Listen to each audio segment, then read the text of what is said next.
André Gerin, bonjour. Vous avez été longtemps député maire communiste de Vénissieux. Alors vous n'exercez plus aujourd'hui le moindre mandat, mais ça ne vous empêche pas de continuer à vous intéresser au sort de vos anciens administrés. Alors la Cour des comptes, vous avez vu ça, vient de pondre un rapport particulièrement inquiétant sur l'emprise de l'islam radical dans certains quartiers, notamment le cas des Minguettes à Vénissieux. Alors c'est sous vos mandatures, on peut dire que ce phénomène est un peu apparu et s'est développé. Je ne dis pas que vous en êtes responsable, mais c'est ce qui est arrivé chez vous comme ailleurs.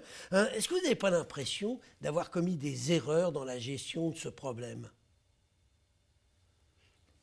Comment je vais vous dire? Bah, vous Non allez me le mais, dire. non, mais honnêtement, pour être honnête, je pense que si je repars des années 80, on était, là, je connais beaucoup de maires, où on s'appuyait vraiment sur les grands frères. Donc ça fait partie des éléments du point de vue de ma réflexion. Et c'est vrai qu'il y a des choses qui ont changé dans les années 90. Et ça, je m'en suis rendu compte, en particulier quand il y a eu les deux gamins à Guantanamo. Depuis 2001, ils étaient Emprisonné. emprisonnés à Guantanamo, deux gamins de Vénissieux. Et pour moi, c'était une prise de conscience, un électrochoc. Euh, Qu'est-ce qui fait que on puisse pourrir la tête de nos gamins? Et c'est vrai que quand on regarde l'histoire, tout un chacun, l'histoire des grands frères, c'était une erreur monumentale, avec des illusions qu'on pouvait avoir à l'époque et qu'on ne se rendait pas forcément compte de ce qui allait arriver.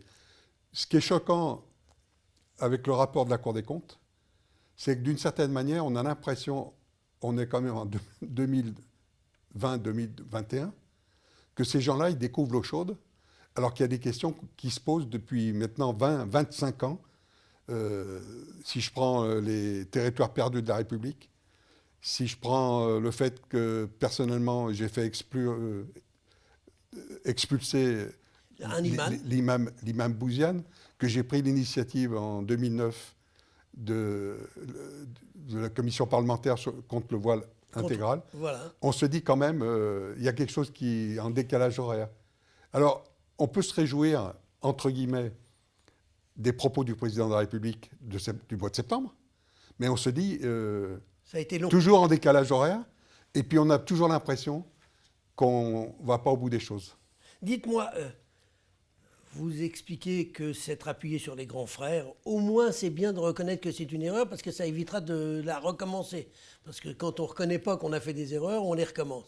Mais il y a eu aussi autre chose qui a été faite à votre époque, à Vénissieux et ailleurs, ça a été la multiplication des mosquées, des lieux de prière dans les rez-de-chaussée des immeubles. Est-ce que ça aussi c'était une erreur quand on regarde avec le recul? Globalement, alors là, c'est même avant moi, avant que je sois maire, je suis maire en 85, c'est même avant moi. Dans la plupart des communes, on laissait faire, Oui, tout à fait. ça. Et moi, ma prise de conscience, justement, c'est de considérer qu'il faut petit à petit fermer ces lieux de prière des bas d'immeubles et des caves. Il y avait même des arrangements avec les offices HLM, etc., ce qui existe encore pour une part aujourd'hui. Et ce qui est quand même préoccupant aussi, moi je me rappelle en tant que maire, quand on prend la préfecture ou les renseignements généraux, jamais, jamais, jamais on nous donnait de l'information sur ce qui se passait en réalité dans ces lieux. Alors il semble que maintenant on s'occupe un peu de cette chose-là, mais franchement on est encore à 100 lieues de cette gangrène, de cet enracinement d'une partie de l'islamisme aujourd'hui dans notre pays. Alors, pour lutter contre cet enracinement, vous prônez l'envoi de casques bleus républicains. C'est quoi vos casques bleus républicains? C'est quoi? C'est des militaires? C'est une formule. Ben, les casques bleus, dans l'image internationale, ils n'ont pas une vocation forcément, entre guillemets, de faire la guerre, Non, entre ils sont guillemets, là pour... même s'ils sont armés.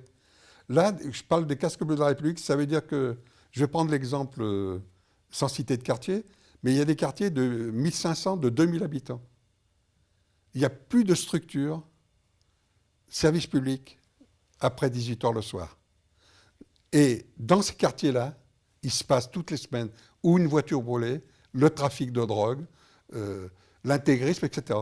Donc moi, je considère que pour aller à la reconquête, autour de l'école, autour de la sécurité, faire reculer la drogue, voilà la question de l'emploi, il faudrait que dans ce pays, on décide une sorte de plan sec, où des gens dépendants de l'État, en relation avec la commune, soient présents physiquement, jour et nuit, peut-être 3 mois, peut-être 6 mois, peut-être 1 an, pour commencer à éradiquer et faire en sorte qu'on aide les habitants, y compris, à se prendre en charge et à intervenir. Je pense en particulier les Français du culte musulman, qui pensent que c'est bien que l'islam spirituel ait sa place dans la République. Eh bien, peut-être que aussi les aider à se prendre en charge et à se bouger avec nous. Alors justement, est-ce que c'est pas inquiétant de constater, quand on regarde les sondages qui ont été faits récemment, il y en a un qui montre que 2 tiers des jeunes musulmans de moins de 25 ans affirment faire passer leurs convictions religieuses avant les valeurs de la République. Qu'est-ce qu'on fait face à un phénomène pareil? Ça, je ne vois pas comment on va pouvoir renverser la Qu'est-ce vapeur. qu'on fait Le président Macron, il annonce des choses. Oui. Pour moi, pour l'instant, j'ai envie de dire enfin, mais je suis dans un truc qui me paraît inachevé. Moi, je pense qu'il faut qu'il y ait un réveil politique de tous les responsables politiques, et je pense en particulier à gauche, sur cette gravité de cette situation, et qu'on sorte du discours de l'excuse et de la stigmatisation, qu'on arrête de considérer que ce sont des problèmes urbains ou sociaux, mais que derrière, il y a une stratégie politique et qu'il y a un combat politique et culturel amené contre cet islamisme qui pourrit la vie des quartiers. Mais s'il n'y a pas ce sursaut, on se prépare des lendemains douloureux. On a déjà un quotidien aujourd'hui difficile. Exactement. Dites-moi, André Gerin, avant de nous quitter, est-ce que vous envisageriez de vous réimpliquer d'une façon ou d'une autre dans le combat qui s'annonce? D'abord, je n'ai pas lâché sur la question de l'islamisme. J'ai un travail que je fais au niveau national, mais je suis ouvert à toutes les suggestions. Ah, eh bien, si vous avez des idées, venez nous en parler. On est toujours intéressés. André Gerin, je vous remercie. Merci à vous.